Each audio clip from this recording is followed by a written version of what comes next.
This program aims to find solutions to your medical queries. It seeks answers to common health problems that have been hounding you. We will help you out in finding answers to your medical concerns. Good evening, everyone. I'm Angel Jacob, and this is MedTalk, your weekly on-air health consultation.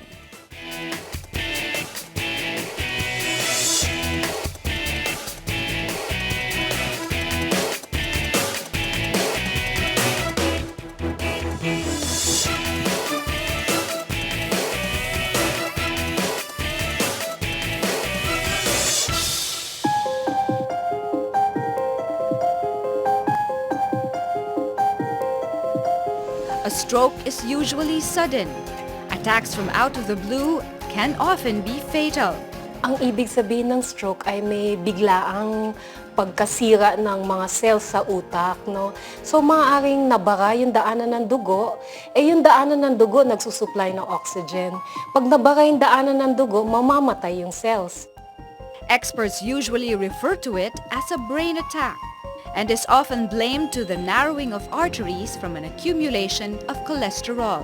Biglang nabulol or kaya biglang namanhid or nanghina isang parte ng katawan or bigla na lang nahimatay, no, nawala ng malay or kaya severe headache or biglang pasuray-suray na yung lakad. Based on Philippine health statistics, diseases of the heart have been identified as the #1 cause of deaths in the country since 1990. In fact, 167,000 Filipinos die from a heart attack and stroke each year. So it can happen to anyone, even to you and me, no?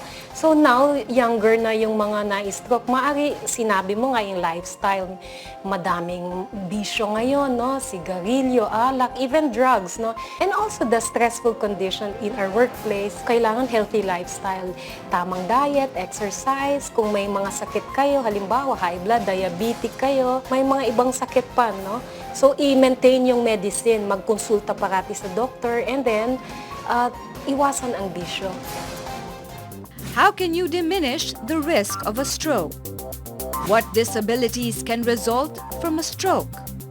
What therapies are available to help rehabilitate patients who have suffered a stroke? Find out the answers tonight on MedTalk. Joining us tonight is Dr. Artemio Rojas Jr., the immediate past president of the Stroke Society of the Philippines and the director of the Stroke Unit of the Medical City.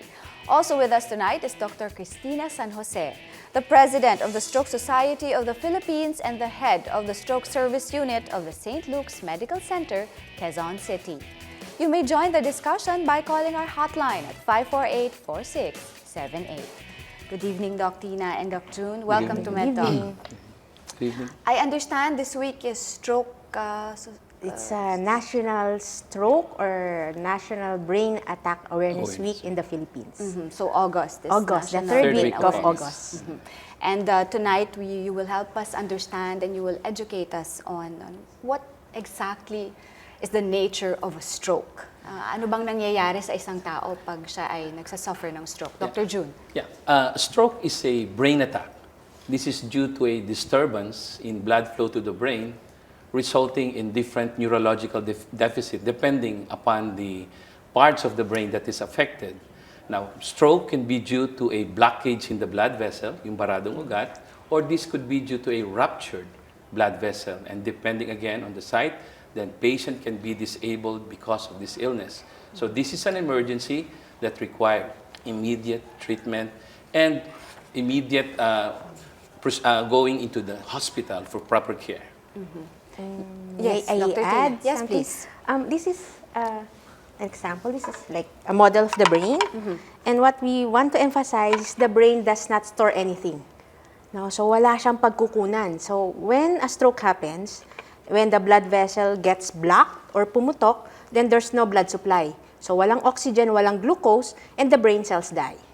You mean that it doesn't store anything, unlike other parts of the body that store our fat, Yes. and that store liquids? Yes. This one does not store Does not store anything. That's why the brain demands constant blood flow. And when a stroke occurs, doon nababara o natitigil yung pagdaloy ng dugo. At pag nabara or natigil yung daloy ng dugo, this is, it can be It can cause paralysis. It can Yes. cause different manifestations of yung pagbabara dun sa Oo. particular part of the Parang brain. yung nasabi nga ni Tina, itong harap na to is for movement. So in a patient who develops a stroke on this right side of the brain, they develop a left-sided weakness. On this side, numbness. This will be for vision. This will be for balance. Dito yung paggalaw ng mata. Dito yung ngiwi na mukha. Dito yung paglunok at pagkahilo. So each part of the brain has special function. So depending on the blood vessel that was affected, yun yung manifestation ng stroke sa pasyente. There are certain manifestations na na-mention nyo na parang heart attack din. What is the difference or the similarity of a stroke and the heart attack? Una-una yung heart attack, it means ang naapektuhan is yung puso. Sa stroke, no, ang sinasabi natin is ang utak. It's atake rin, no, biglaan yung presentation, pero hindi ang puso, ang utak. Now, ang most common presentation ng pasyenteng may heart attack is pain. No? Pwedeng sumakit yung dibdib, biglang sakit na matindi, and yun nagpapadala sa kanila sa ospital. Sa stroke, pwedeng hindi pain. No? Pwedeng manhid ang isang parte ng katawan, pwedeng mahina, pwedeng bulol, pwedeng pagkabulag ng isang mata, o matinding sakit ng ulo. So, pwede rin may pain, pero depende nga no, kung anong part of the brain ang tatamaan. So, pwede silang magsabay, no, pero kung titingnan mo, iba yung atake. Yung isa atake sa puso, isa atake sa brain. You mean sabay pwedeng mangyari at the same Yes. time sa isang individual? Merong mga pasyente kaming nakikita na sabay, no, nagka-atake sa puso, at the same time, nagka-atake rin sa brain. Doon sa heart attack, karaniwan baradong ugat. Compared to that, sa brain natin, it could be barado, but it can also be a rupture of a blood vessel. So, hindi kasing madaling i-diagnose. Kaya dapat humarurot sa hospital. Yun ang sinasabi So, to namin. immediately talaga. Immediate. No? Which brings Don't us lose time. to understanding the different types of strokes. I understand there are 3 types. Let's start with the ischemic. Actually, dalawa yung major. No? okay. Pero yung pangalawa, pwede pang hatiin. So, yung una yung tinatawag ng ischemic. Ischemia means kulang sa daloy ng dugo dahil sa bara. Okay. Yung isa, yung tinatawag nating hemorrhagic. Hemorrhage means blood. So, yung ugat, pumutok. No? At yung blood na dapat nasa loob ng vessel, kumakalat sa utak. At dalawa pa yung subtype nun. Kaya nagiging 3. Okay. So, yung isa, yung blood, pwedeng kumalat mismo dito sa brain. Okay. Ang tawag namin intracerebral, sa loob. Meron naman na pag pumutok, yung blood kumakalat dito sa bases, sa baba, dito sa covering ng brain. Ang tinatawag namin doon, subarachnoid hemorrhage. Medyo magkaiba yung dahilan ng dalawang klaseng stroke na to. Again, depending on kung saan pumutok yung Again, blood yun vessel na yun. And then At iba-iba rin nga pala ang ating treatment, depende sa type, ng Type ng stroke. stroke. okay. Kaya maselan talaga eh. Oh, it's the most complex organ of the body, no? I guess, ang mahirap intindihin ng brain, Yeah. pero unique din siya because you know that each part of the brain has a particular function. So, alam mo na merong isa na bahala nag-control sa isang part ng body. And as na masabi natin sa brain, yung capacity niya to learn and recover is talaga minsan magugulat ka na lang, no? Even for stroke patients na may have deficits, pag uwi, after some time, they recover. Because that's the capacity of the brain to recover and repair itself. With immediate medical attention, no? Ang outcome is also dependent on how fast patients are brought in the hospital. So how fast patients are brought in the hospital, before bringing a patient to the hospital, we have to know the signs and the symptoms. So let's understand the signs and symptoms of ischemic, one who has had a Siguro ischemic para stroke. sa stroke, for the lay people, we use yung acronym na FAST. F-A-S-T. F stands for face, tumingin sa salamin. If you see any facial asymmetry, baka may ngiwi. Arm, you raise the arm. You see if one arm is going down, or you may do an arm roll. If one is not moving, then there might be weakness of one side. And then speech. Subukan mo bang salita? Tingnan mo, pakinggan ng iba. Kung hindi ka maintindihan, utal ka, then yung T, time, you have to rush to the hospital. May I add, rush to a hospital, dapat sana yung merong makaprovide ng proper stroke service. These signs or these symptoms of one who's suffering a stroke can mimic other medical conditions such as Bell's palsy, yung paralysis in a certain area of the face and not able to speak, no? Or nagsaslur na.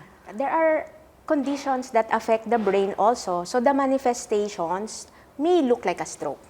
No? Ang common dyan, yung minention mo nga na Bell's palsy, but that's a nerve problem, not a brain problem. Now, ang pwedeng magmukhang stroke would be tumors, no? May mga bukol sa brain, or minsan pwede rin mga meningitis or infection sa brain. Pero ang something that unique sa stroke is yung biglaan. Okay. Yung suddenness ng presentation ng pasyente. Kasi yun yung dahil sa biglang pagbara or biglang pagputok ng ugat. Okay. And yung biglaang pagbara o pagputok ng ugat, is it brought about by a medical condition that has been lingering in the patient? Well, pag ganyan, dapat we have to understand the risk factors for stroke. Well, there are two major types. Yung iba, modifiable. Yung isa, non-modifiable. Yung mga modifiable, yung age, sex, minsan, yung pagka-race natin, a history of previous stroke. Then, wala tayong magagawa. These patients are really prone to another stroke or to a stroke. Now, ang mas importante siguro, each of us should know ano yung mga modifiable risk factors. Alam natin lahat yan, parang similar to heart disease kasi blood vessel yan. So we talk about hypertension, diabetes, heart diseases, previous heart attack, o yung irregular heartbeat, mga lifestyle changes, di ba? Yan yung mga smoking, excessive alcohol, of course, yung cholesterol, pag tumataas ang ating cholesterol. Now, there are newer other risk factors like, of course, yung obesity, physical inactivity, and lately, even yung mga snoring. These are known risk factors that are associated with stroke. And if a patient or a subject knows that he has these risk factors, he has to cut down on this risk factor if he wants to avoid to have a stroke or do the proper management. So lifestyle changes and then management, medicines. Who should one see, before we cut to a break, who should one see to monitor all these conditions so it doesn't lead to a stroke? Doc Tina? If you look at the risk factors like hypertension, diabetes, mataas na cholesterol, this can be managed by general physicians. So, kaya yon. Important really is not just detecting na may problema, but making sure that these medical conditions are adequately controlled. Yun yung problema minsan, nagagamot pero hindi naman kontrolado talaga. So mataas pa rin yung blood pressure, mataas pa rin yung cholesterol. So we need adequate control of risk factors. Okay, so general physician, but But siguro, I mean, depende, no? If you have cardiac conditions, then there may be some, siguro kung you want to go to a cardiologist, kung irregular yung heartbeat mo or meron kang congenital heart problems. But in general, no, the risk factors like hypertension, cholesterol can be managed by physicians. okay, thank you very much, Doc Tina. Doc June, we'll just cut to a break. You're watching MedTalk and we're talking about stroke.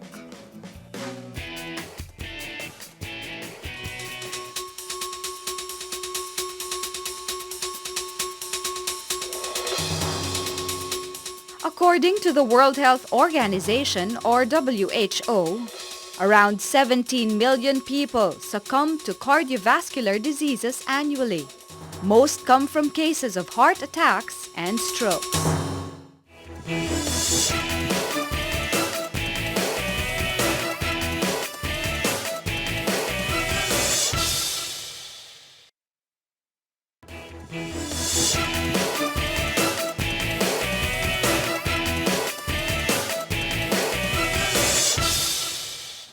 We're back here on MedTalk, still talking about stroke. You may join our discussion by calling the hotline at 548-4678. Now, doctors, based on your practice, I'm sure you have patients who come to you with all these myths that surround your specialty, which is stroke patients, no? So let's start off with myth number 1, Doc Tina, Doc June. Stroke only happens to the elderly. Well, tunay yun, that stroke at age is a major risk factors that we cannot change talaga.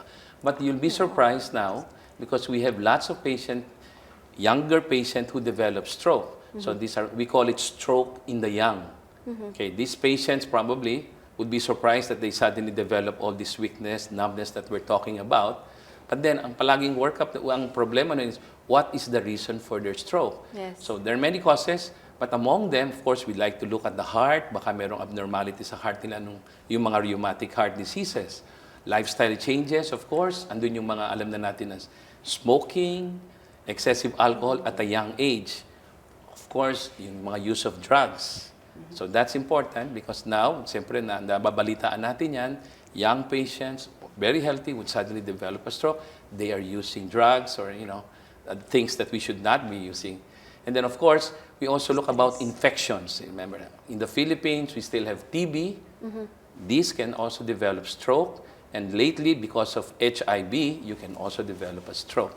So depending on the age, meron mga particular na reasons for their stroke. But it can happen in the young, not only in the elderly. When you say young, no, What age group is yung this? mention ni Dr. Rojas na young, it's young adults. It's less than 45 years old. Okay, so can start at 20? Can Yes. a 20-year-old Yes. suffer from a stroke? Of course, there are also, of course, the other type of stroke, yung nag-rupture ang blood vessel. Yes. And this could be due to a abnormality in the blood vessel in the brain that has been there since a very young age na nagkataon at that age of 20, doon nag-rupture. So, pwede yan. Depende kasi nung bata pa pala, meron na silang gano'n. So at the age of 20, may nag-trigger for that Yes. blood vessel to rupture. That's right. So, the abnormality may have been there when they were born.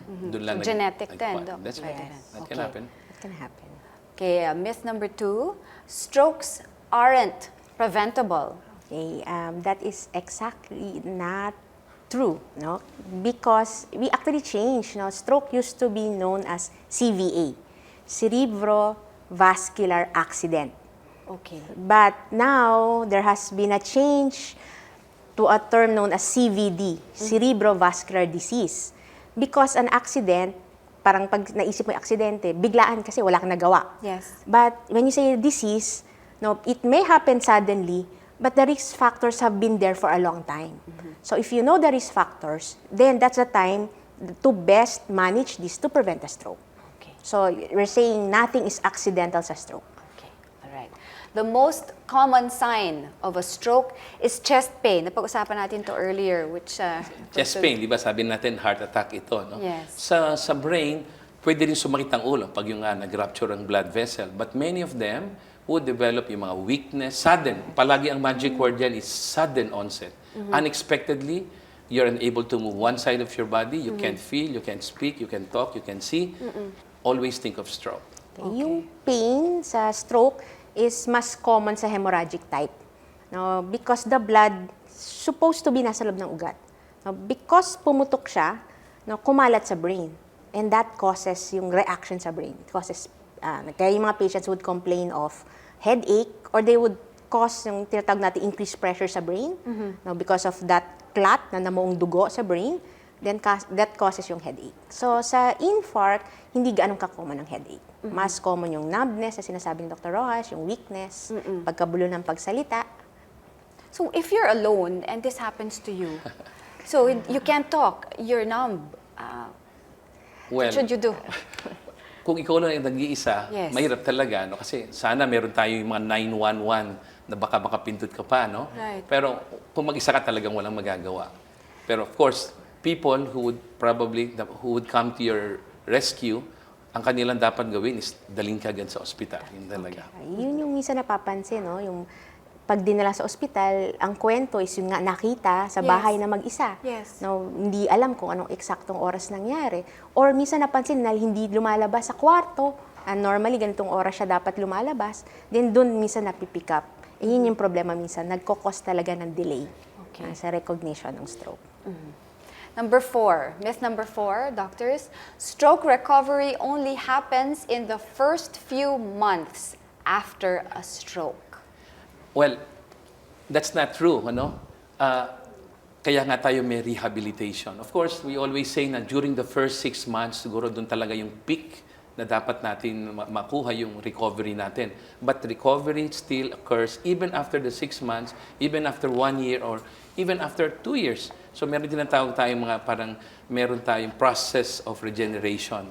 Okay? Mga neuroplasticity ng brain. That's a very important topic. Yes. Saying nung dati sabi natin, pag ang ating neurons nasira na, wala nang pag-asa for recovery. But now we see patients with proper rehabilitation, they are still able to recover. But we have to make really the most during the first few months to get a jolt para sa recovery nila. So rehabilitation medicine, very important. Yung sinasabi ni Dr. Rojas na neuroplasticity, yung capacity ng brain not only to regenerate, Okay. but yung other parts of the brain to take over the function. So sinasabi natin, yung control nung speech natin is more common sa left side, but they found out na minsan sa mga pasyente nagsustroke and they did some test, nagla-light up yung kabilang side. So some parts take over the damaged area. Or sometimes, yung brain natin forms new pathways. So yung dating hindi kailangan, so nabubuo siya dahil sa nangyaring damage. So remarkable. Kaya yung capacity of the brain to recover is really immense. No? Pero of course, the earlier start intervention, the better the outcome. And again, as mentioned earlier, it depends kung anong Part part of ng the brain yung natamaan, which is also very vital in the patient's recovery. You know? Dr. Smith, number 5. If stroke symptoms pass, you don't need treatment. When you say, I think ang ibig sabihin ng pass is nawala. Oo. Like for example, a headache. Or what symptoms na pwede mong palampasin that might lead to a stroke? Ang common dyan yung namanhid, yung kalahating parte ng katawan, pero panandalian lang, within minutes or within hours, biglang bumalik sa normal. Ayun ang pagkaintindi ko dun sa Okay, pass. yes. Tawag namin dyan is TIA, Transient Ischemic Attack, which is also a stroke. No, nabarahan yung ugat, but swerte, by itself, nagbukas siya, and no permanent damage has occurred. Okay. So, wala kang permanent. No? Nag-recover ulit yung lakas or yung pakiramdam. Pero hindi ibig sabihin yun na hindi ka na magpapatingin. It's actually one of the warning signs. No? About 30% of patients na may ganong simptomas will end up with a major stroke. So, yun yung mas maganda talagang pumunta na sa doktor, maagapan. Kaya Yan lang ang mas sa- magandang pasyente. Yes. Yung hindi Yes. pa talaga nag-i-stroke. Kasi you can predict that in the next 5 years, about 30 to 40% of them will develop a real major stroke. stroke. So why wait for it? Dapat nga i-work up muna. These are the nice patients to really take care of. So you want to prevent the first stroke. Meron tayong primary prevention, merong secondary prevention dito. At atin sana hindi tayo umabot sa first stroke. Kasi pag nag-first stroke na tayo, of course, andun palaging there's a higher chance of stroke recurrence. Yes. Sometimes kasi yung like the example na pangangalay tapos nawawala after a while. It's also the activity that the person is engaged in. Maybe masyado nang matagal yung pag-use niya ng kanyang kamay or maybe pag-use niya ng kanyang katawan, no? Yun yung problema minsan if ang presentation is numbness. Yung pamamanhid o pangangalay na minsan nami-misinterpret dahil lang nadaganan.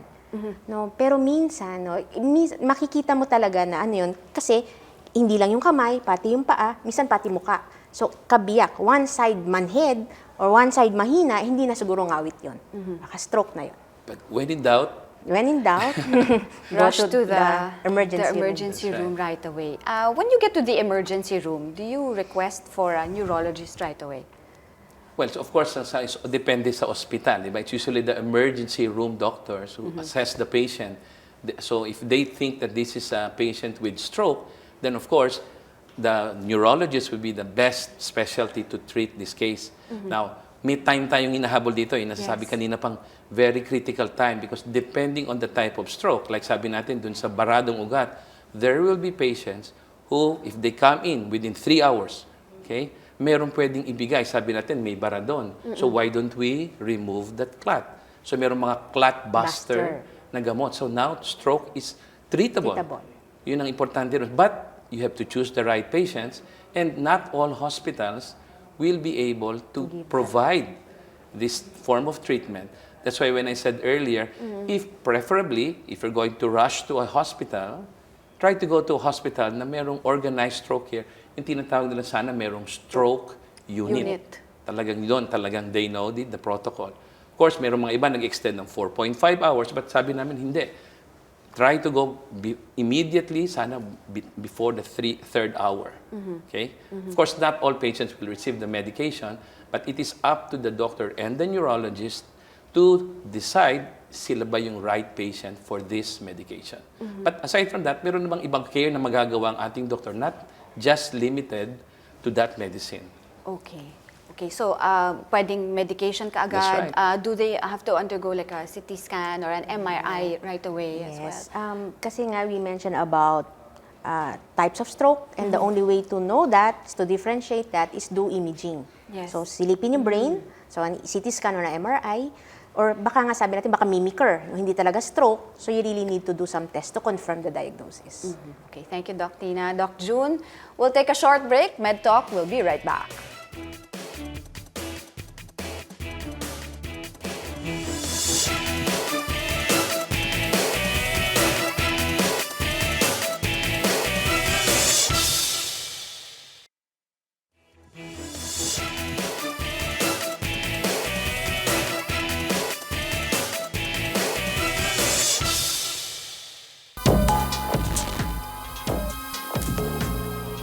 Today, stroke has not only been tagged as a disease of the elderly, it has also affected younger people in the last few years, with more youngsters suffering from diabetes, obesity, and high blood pressure.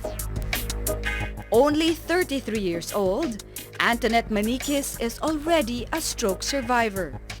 Hindi kasi ako mahiluhin na tao. So, yun yung una ko naramdaman. Sobrang lightheaded. And then, all of a sudden, parang one side of my body, medyo weak na siya. Parang mas heavier than usual. So, sabi ko, ba't ganon?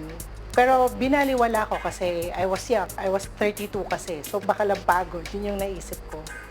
Antonette recalled feeling dizzy and numb. She was rushed to the hospital where she further exhibited signs and symptoms of stroke, such as lapses in thinking and loss of coordination. Yung sa emergency, they were surprised na nakakalakad pa daw ako kasi ang taas nga ng BP.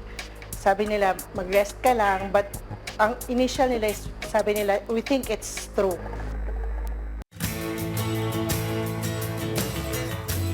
She has currently shown promising signs of recovery after taking medications and undergoing therapy.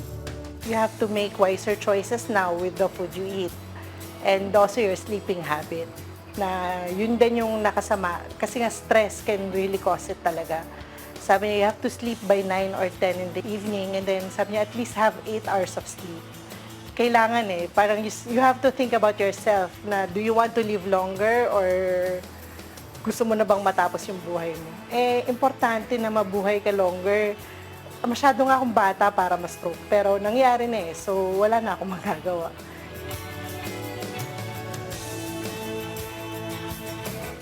We're back here on MedTalk, still talking about stroke. You may join the discussion by calling our hotline at 548-4678.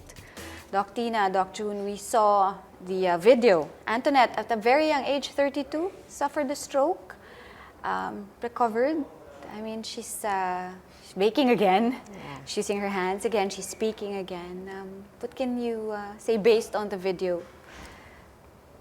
It might be unang-una, she might have come early, so that might have impacted na maganda yung outcome niya. Secondly is, again, that type of the stroke, no? Baka maliit lang yung part of the brain that was affected, so the recovery was good. So most of the patients naman will really recover, no? But the functionality will really depend a lot on the type of stroke and the part of the brain that's affected. So definitely, there's life after stroke. Yung sa kanya, parang very mild lang, maswerte naman. Kasi talagang yung mga iba, they're not able to walk. They're talagang, stroke is a very disabling, it's actually the leading cause of disability. People are no longer able to go back to work. Yes. Diba? So, maswerte siya. Well, of course, she was able to go and rush immediately to the hospital, and they were able to work her up and treat her accordingly, and siguro nag-undergo siya ng therapy. So, tama yung kanyang approach. But again, of course, yung mga risk factors, yun na naman ang ating iti-treat. Kasi your next goal now is how can we prevent another stroke? Because it can happen again. Even if you've been treated, it can recur. Yes, and problema kasi she's young. So, prime of her life, working. So, sinabi nga ni Dr. Ross, there's life after stroke. So, life does not stop after an attack of stroke. Ang goal natin is get them to the best, yung best functional outcome. Recovery might not be total, full recovery, but at least the best outcome possible. Yun yung goal natin. But as important is, again, preventing a recurrence. Kasi imagine na stroke ka na once in a part of the brain, dagdagan mo pa ng another stroke na maaring sa ibang part of the brain naman. So the recovery then may not be as good as the first one. Okay, so And it does not just affect the patient, yung family niya, yung mga caregivers niya, and of course, eventually, yung society. So it's a very disabling condition. Doctors, we have a caller on the line. Good evening, Professor Rene Viado. Good evening, Professor. Good evening. Hi. Your question, please, for our doctors. Go ahead, Professor. Yes, good evening also. Yes. Doctors, can you kindly define or give us the meaning of pacemaker? Well, ang pacemaker ay isang makina na inilalagay sa puso in order para maging regular yung ating rhythm. But this is, again, hindi to sa stroke. Kaya ang stroke natin is a brain attack, while sa puso naman, andun yung may heart attack, pero may mga ibang pasyente nangangailangan ng proper cardiac rhythm. Yun yung ginagamit nila. So, mga cardiologists ang gumagawa niyan. Pero sa stroke, wala ho kaming parang pacemaker. Wala kaming ganung device. Professor Viado? How about doctors? Thank you. Doctors, how about, yes, doctors, how about this, the relevance of stem cell to stroke victims or stroke patients? Kulang pa, no? Pinag-aaralan pa. So, yun lang yung siguro masasabi namin at this point na nakita na may chance mag-recover, pero ang problema sa stroke is anong klase yung dapat, no? Kung ano yung magre-regenerate, yun ang medyo mahirap pa. Hindi pa nila ma-determine exactly ano yung cell na magre-regenerate, no? Iba-iba ang cells ang sa brain natin. So, kung saan siya mapunta ba siya doon sa part na nasira, tsaka yung function niya. So, at the moment, panay pag-aaral pa. Hindi pa siya approved for stroke. Okay. Thank you very much, Doc Tina. Professor Viado, are you still on the line? Last question, doctor. Please go ahead. Last question, doctor. Very competent answers. Very competent answers. Last question, doctor. Please go ahead. How about this non-invasive treatment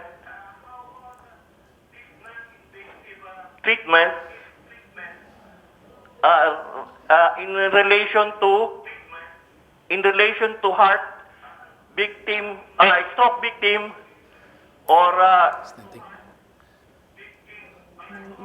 Non-invasive. or patient? Thank you, Professor Viado. Non-invasive treatment for Sa aneurysm stroke din siguro. patients. Dr. June? Well, siguro yung sinasabi niya yung mga interventional na this time not in the heart, but sa brain. So there are things like that, yung tinatawag namin na parang kung ang pasyente merong aneurysm, that means merong abnormal na blood vessel na rupture because of the pathological outpouching in the blood vessel, nag-rupture siya. Before, you would go for surgery, open up the brain. But this time, meron mga interventional doctors, they put their catheter and put something there in order to repair. So that's a form of parang non-invasive procedure. Okay, sometimes too, if you have a blocked vessel in the neck, there are also stenting. Okay, sa puso may stenting din. Same principle din dito, parang bubuksan yung baradong ugat. Again, it always depends on the proper choice of patient. Sino yung pasyenteng mangangailangan niya. And that is, of course, on top of medical management too. Okay? So, importante yung medical management din. Thank you, Dr. June. Thank you, Professor Viado. Maraming salamat. Thank you, Professor. Thank you. Dr. June, you mentioned the neck. Yep. Is neck manipulation, is it a factor in a patient suffering from a stroke? Remember, sabi natin, ang brain needs proper amount of blood. And this is delivered from the heart by 2 vessels on the left, 2 vessels on the right. Now, pag ito mabara o kaya ma-traumatize mo, Yes. okay, meron tinatawag kaming carotid dissection. When you manipulate the neck, sometimes because of too much manipulation or even an injury, then pwede magka-depekto dun sa blood vessel. And sometimes, when that blood vessel is hurt, pwede mong masugatan, and because of that sugat, parang merong, because of the pressure of the blood, pwede siyang dun sa wall ng blood vessel, magpasok doon, and that can cause hematoma, and yung lumen, yung butas, biglang masasaraan. Dahil kasi nga may hematoma doon. Yung mga nadidinig natin kuminsan, yung mga beauty parlor, yung nagpapa-stretch, nagpapa-shampoo na sobra-sobra, matagal na matagal. Kung lalo na kung ma-traumatize mo yon, then pwede ka magka-stroke. So, merong iba trauma, pero merong iba spontaneous. So, yung mga atherosclerotic blood vessel muna. Yung sinasabi ko kanina na traumatized, that can be prevented. Kaya yung mga manipulation, you don't want to do that. Not this area, no? Not At the major lalo area. na dito yung sa likod, yung meron tayong tinatawag na vertebral artery na ang lumulusot siya talaga dito sa buto natin dito sa likod. So, pwede siyang mapunit kapag yung alam ko, nagpapagupit ng mga lalaki at pinapatunog yung leeg pakatapos. Yes. Pwede siyang mapunit. Or sa spa. Minsan sa spa, minsan na mali ang pagka-manipulate ng neck, pwedeng mapunit. Okay. Thank you for that warning, Doc Tina. Doc June, we have another caller on the line, Leslie. Good evening, Leslie.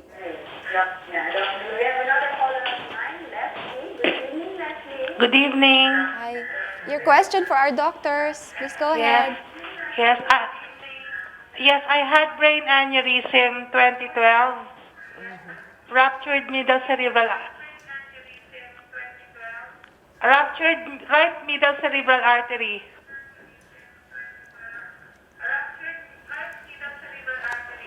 Okay. Yes. Until now, I am suffering from neurospasticity.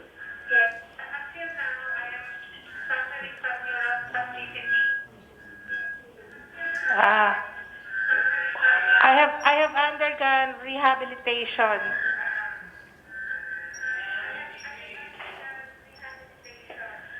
Yes, but I'm still suffering from pain on walking, my left foot.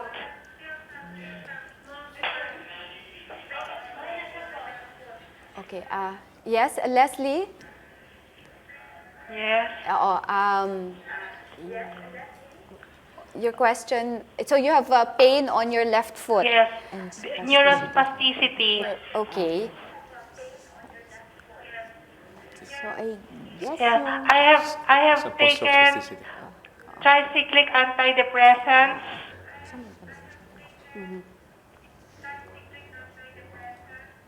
Okay. Gabapentin and pregabalin. Anticonvulsants. Okay. I think yung mini-mention ni Leslie is yung epekto ng stroke. So, pag sinabi nating spastic, no, yung recovery kasi ng stroke, kunyari mahina, yung iba, totally wala nang galaw. But some naman, pag nag-recover, nagiging excessive. So, nagiging matigas. So, makikita mo sila, nakabaluktot yung kamay, yung paa naka-extend. And that may cause pain kasi nakakontract talaga yung extremities. Na yung binanggit na gamot are medical treatments yon, no? Nagbibigay kami ng anticonvulsant, we give muscle relaxants, and therapy, no? Yung rehabilitation therapy helps reduce the spasticity. But minsan nga, not enough ito. So, meron ngayon yung iba na may mga ibang specialist na neurologist or ibang rehab specialist, they do injection. Nag-injection sila ng botulinum toxin. Okay. So to loosen up to the loosen area. up. Yes, but that treatment is not permanent. No, after a while magwe-wear off and babalik yung spasticity. So yun yung problema. So her stroke happened in, she's not on the line anymore, but based on her 2012. sharing, no? 2012, so 2 years ago. 2 years ago. Is that normal for a stroke patient to experience what she has just mentioned? Isa sa mga komplikasyon yun ng stroke. So, first, you're left with a weakness on one side, then later on, ang pagmatagal na, ito naman yung nagiging matigas. Kaya nga talagang rehabilitation yan na dapat gawin. Pero apparently, repaired na yung kanyang aneurysm, ito na lang yung mga natira, yung mga epekto ng Tawag stroke natin niya. parang sequela. Oo. Merong natira. So yung sinabi natin, not fully recovered, no, and may natirang epekto ng stroke. Will a stroke patient fully recover? Meron. Like talagang going back Yes. to Meron naman. the brain function and then the other functions of the body? Yes, meron naman. Eh, minsan makikita mo sila, parang hindi ka makapaniwala nagka-stroke sila. So again, maraming factors yan, no? Kung, in general, mas bata, mas maganda yung form of recovery. Kung wala kang diabetes, mas maganda. Again, kung anong klaseng stroke, no? And anong part of no? the brain ang tinamaan. And kung nagawan ka, no, if you're able to receive the proper treatment ng maaga, mas maganda ang chance for full recovery. Kung, let's say, there's a certain area of the brain na natamaan, you were brought to the hospital right away, but parang the functions of your body aren't yet in full swing. All the signs and the symptoms and all the, how do you call that, the immediate medical attention was given. Pero meron bang mga patients who are given the immediate medical attention but are not able to function as our, our case study, Antonette, and as our caller earlier? Yes, sabi nga, no, depende nga sa extent, anong part ng brain, ilang taon yung pasyente, ilang oras bago nadala sa ospital. All of this matters. But then, kahit na with the best effort, talagang meron talaga tayong mga pasyente na everything na ginawa na, meron pa ring deficit. So talagang prevention talaga ang mas maganda. Sa yung sinasabi nga namin, that best treatment is really prevention. So prevent it from happening. Kasi even the best treatment is not 100%. We may improve the outcome, but it will not guarantee 100% total recovery. Can an individual, before we cut to a break, can an individual go to the hospital to have their brain activity monitored? Baka hindi naman brain activity kasi kasi you think about machines, ano, yes, or like magsustroke ba o hindi. Yes. Baka sometimes baka naman napakamahal gawin yung mga test na yun kung wala namang simptoma. Okay. But then, when you go to your doctor, yung tinatawag nilang risk assessment. Okay. So they check everything, yung mga risk factors mo, your lifestyle, then they give you the proper kung minsan pag may nakitang baka may mga symptoms na to, na paghihilo, baka kailangan pag-aralan yung mga ugat. Doon papasok yung decision na, okay, let's do more tests. It's probably may not be the brain yung imo-monitor, pero titingnan na yung mga ugat. Titingnan na yung puso, tingnan na yung heart, yung rhythm ng heart. Kasama lahat yan sa executive check-up, no? Depende sa package. Depende sa package. Okay, we should always include it in the package. We'll talk more about stroke when MedTalk returns.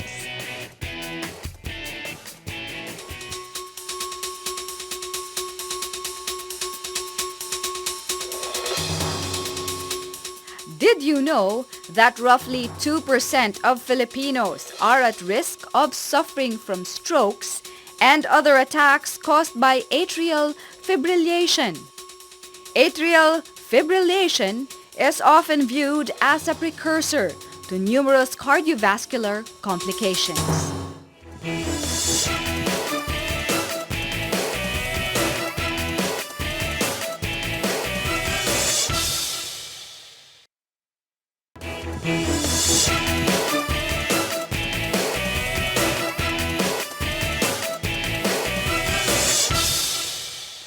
We're back here on MedTalk, still talking about stroke.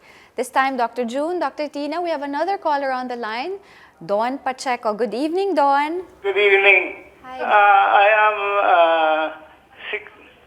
Good evening. Good evening. I am 66 years old, and my stroke came as a result of, I am basically diabetic. And then also, yung stroke ko nangyari because of constipation. I had a problem on the releasing what I had in my bowels, and then because of that, pinilit ko, and then yung BP ko tumaas ng husto, and then boom, nandun na, tinamaan na ako ng stroke. I have been in physical therapy dito sa Parañaque Doctors Hospital. They have very good staff there. And I have 6 months na. And then I noticed that those who are, I could walk already, and then I could talk quite intelligibly. And then I think it might be part of my brain that was affected, but not my memory, fortunately.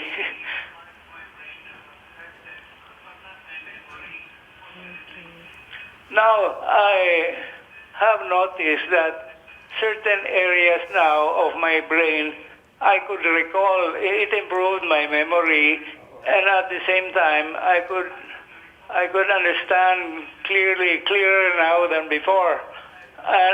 But what I noticed in those doing physical therapy, they've been there for years, maybe 5 years, 7 years, 10 years, and a lot of them maybe have died meanwhile already. But I noticed that their problem is they don't have enough nutrition. Nutrition is critical in recovery. I am taking a very good nutrition product, which helps me in my control of my diabetes, and then it makes me very strong in order to recover quickly.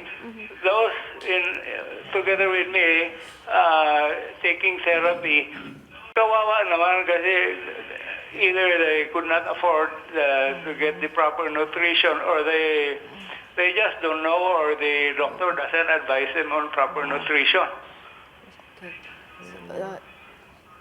Mr. Pacheco, so you've shared with us your experience and what you've observed around you. Please go ahead with your question for our doctors, Dr. June and My Dr. question Net. is, what is the best nutrition for those who suffer stroke?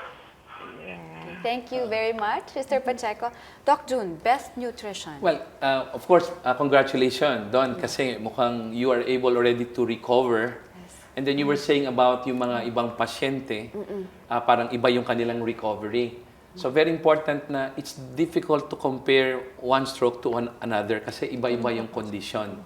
So kung minsan nakakalungkot, ba't siya mas mabilis gumaling? Yung isa hindi. Kasi hindi nga comparable lahat yan. Okay? So regarding the best nutrition, of course, depende yan. Kasi like you, sabi nyo nga, diabetic tayo doon. Then of course, kailangan dyan yung proper nutrition related to diabetes. It depends also kung mataas ang ating cholesterol, then we have to use the proper diet for cholesterol aside from medication. Okay? So yung tinatawag din ng low cholesterol diet. Kung high blood naman, low sodium diet or low fat diet for matataas yung cholesterol. So, of course, proper nutrition. Andyan palagi yung mga vegetable. They always recommend fish. Okay? And then, exercise. Kung kaya pa natin yan, of course, we have to include that also. Not just nutrition, but also exercise. Okay? So, yun yung general na ginagawa natin. But again, congratulations po, Mr. Pacheco. Yes. Mukhang it seems that you were able to recover. That's life after stroke. There's life after stroke. Very nice. Doc Tina, you'd like to add to that? Yeah, yung nutrition will really be, ang tawag namin doon, individualized. So, meron, you really have, may general guideline na you avoid yung mga fatty food, limit yung alcohol. If you're drinking, if you're not drinking, do not drink alcohol. Prefer yung fish. But sometimes, depending nga kung ano yung risk factor mo. If you're diabetic, you're hypertensive, you might have to have a tailor-fit diet. So maganda yun, kinakalculate din yun ng nutritionist minsan. Okay. Mr. Pacheco mentioned blood pressure. Blood pressure in relation to a stroke. Doc Tina. I'll just shift dun sa yung nangyayaring stroke. We'd like to thank Mr. Pacheco for calling. Okay, Doc Tina. Not as a risk factor, but kunwari, no, pag nagka-stroke ang pasyente, madalas tataas ang blood pressure. About 70% of the time, tataas yung BP because na-mention nga natin, dahil sa pagkakulang ng dugo sa brain, compensation ng katawan na tumaas ang blood pressure. That's a compensatory response. Ang nakikita namin, unfortunately, maraming pasyente, because they're taking medications for their hypertension, ang first aid nila is iinumin yun. Or there may be some physicians, ganun din, dahil mataas yung blood pressure, papababain, which we really don't want in acute stroke. No, minsan, we want that BP to be high as a way of compensation nga. Nakakatulong siya. Okay. But we have guidelines. So, kung pag sobra naman taas, then we will give treatment. So, meron kaming guidelines. So, kung sa mga pasyente na nanonood ngayon, no, sana po, wag niyong inumin yung mga gamot nyo for hypertension during the acute attack. Ang first aid lang talaga is go to the hospital. Okay. Minsan pa nga, may problema sa paglunok, mabilaukan pa minsan pag inom ng gamot. Mas dagdag pa sa problema. Okay. So when you talk about blood pressure, depende kung anong phase ng stroke. Yung sinasabi ni Dr. Tina, ito yung acute phase of stroke. Parang pinapabayaan natin, sige, paraan ng katawan yun para itulak ang dugo dun sa nabarhan na lugar. Pero after that, dun tayo naman sa secondary prevention of stroke. Dun papasok ngayon yung adequate blood pressure control through diet as well as through medication. Okay? So, depende yan. Kung acute, chronic, depende rin sa type of stroke, kuminsan, like kung bleed at saka barado or putok. So, iba-iba yan. Okay. So, kung depende rin sa type of stroke. So, hindi porket tumaas ang iyong, like what you've mentioned, no? Tumaas yung blood pressure mo, yung immediate knee-jerk reaction mo is to take that.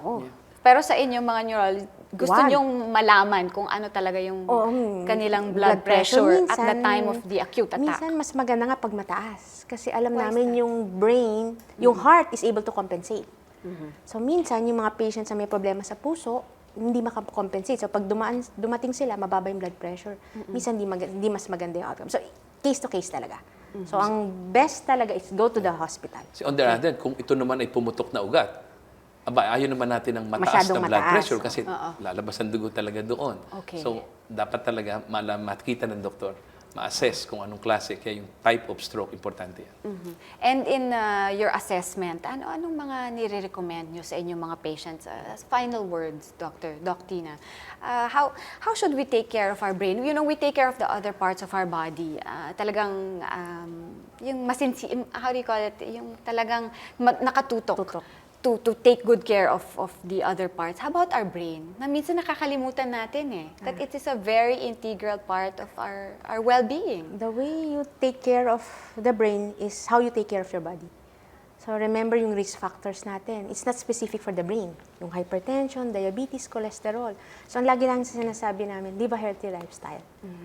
That's one effective way of preventing stroke. Okay. Segue din ako ng kaunti, no? Yes, of course. Kasi yung stroke, sabi natin, it's the leading cause of disability, the second leading cause of death worldwide in the Philippines, but it's also the second leading cause of dementia. Yun yung sequelae na pwede rin na yung mga pasyente may dementia, makakalimutin, hindi na alam ang mga bagay-bagay. Yes. Ang second cause nun ay stroke, lalo na kung multiple stroke. Doctors, before we close this episode, you brought a book with you. Yeah. Merong mga guidelines po ang mga society. Our last guideline was way back in 2010. So now it's 2014. We actually have released our 6th edition of the Handbook on Stroke. This will contain all the things that are new, up-to-date, evidence-based treatment for stroke, which is good not only for doctors, but also for nurses, therapists, and even lay people.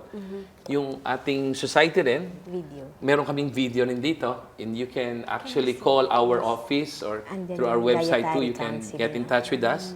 This contains lots of videos on the types of stroke, and including diet, understanding aphasia, rehabilitation, risk factor assessment. So, baka makakatulong sa mga magkaka-interest, they can call on Stroke Society of the Philippines or through our website.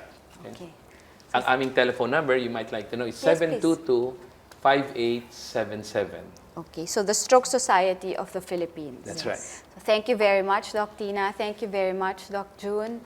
And, you know, it's always valuable information to educate not only myself, but of course all our viewers on how to take good care of themselves para maiwasan natin ang stroke. Thank you din. Thank you. Maraming salamat. And thank you to all those who called and to all those who watched. See you again next Tuesday, 7 p.m. here on MedTalk, your scheduled on-air consultation. This is Angel Jacob. Good night.